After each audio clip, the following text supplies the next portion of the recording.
According to these court documents, the alleged assault took place here inside the Trump Taj Mahal. More than 200 dogs will enter moorings throughout the afternoon. May have been the result of a prostitution turf war.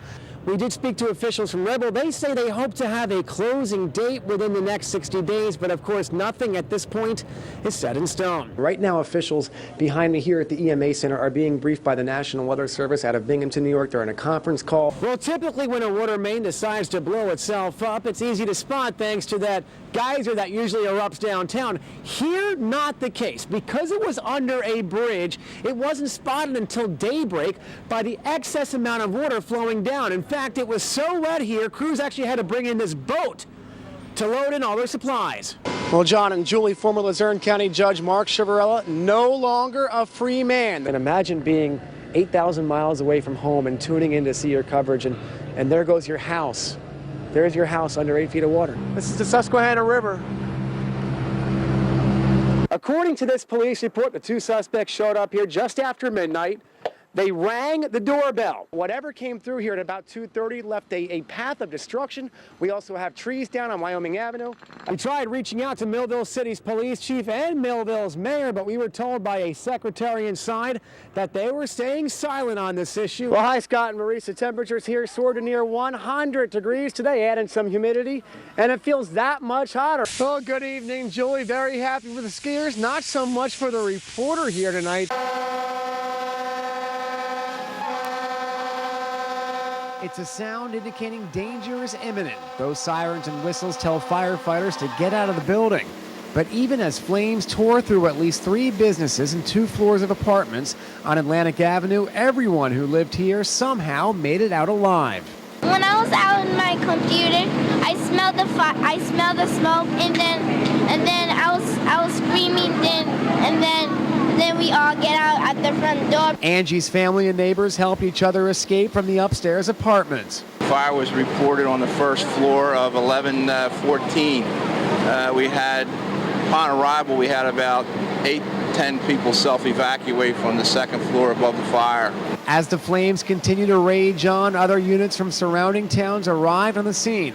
The fire grew to 3 alarms. Nearly 2.5 hours after the first calls came in, as you can see behind me, the flames still going strong here on the 1100 block of Atlantic Avenue in Atlantic City.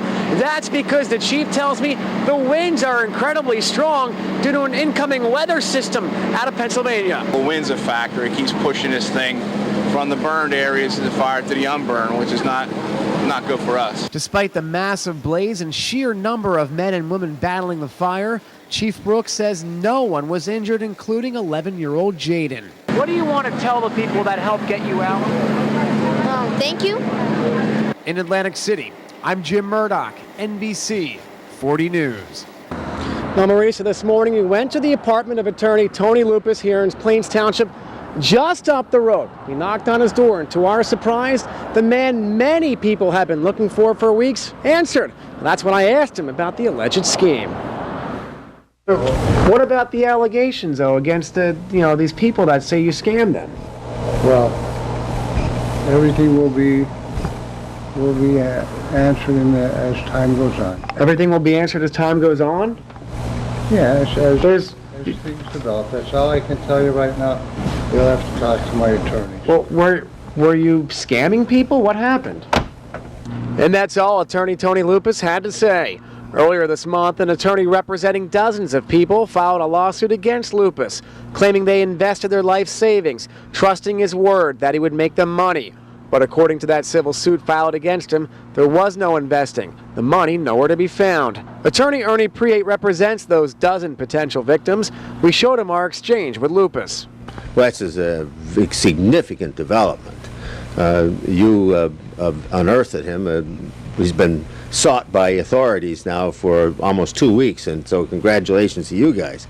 According to Priate, the number of potential victims could be as high as 80. The amount of money involved possibly in the tens of millions of dollars. They're not wealthy people. They're plain folk, and they've lost everything. Their retirement. He said this will be the annuity for you for the rest of your life. Now they have nothing. As of now, no charges have been filed against him. I'm Jim Murdoch, News Watch 16, reporting live tonight in Luzerne County. There's no easy way to fix a 16-inch water main that blew out early Monday morning here in Bridgeton. But crews hammered, drilled, and bolted the pieces onto the line that crosses the Raceway Creek a block away from downtown. Initially, just about the whole city was affected, particularly on the west side of the city. Not only did the break close schools citywide, it also forced several shops to remain dark for the day. Only a handful of places still had no water by the lunch hour. Al's Automotive was one of them. I'm not even that dirty to wash my hands, so yeah, we can't wash our hands and we can't use the toilets. Well, typically when a water main decides to blow itself up, it's easy to spot thanks to that geyser that usually erupts downtown. Here, not the case. Because it was under a bridge, it wasn't spotted until daybreak by the excess amount of water flowing down. In fact, it was so wet here, crews actually had to bring in this boat to load in all their supplies. This particular pipe was put in the early 1900s. And it's cast iron, and it holds up, and when it goes, it goes. Crews say the repairs will cost the city only around $3,500, and service should be fully restored by Monday night. In Bridgeton, I'm Jim Murdoch, NBC 40 News.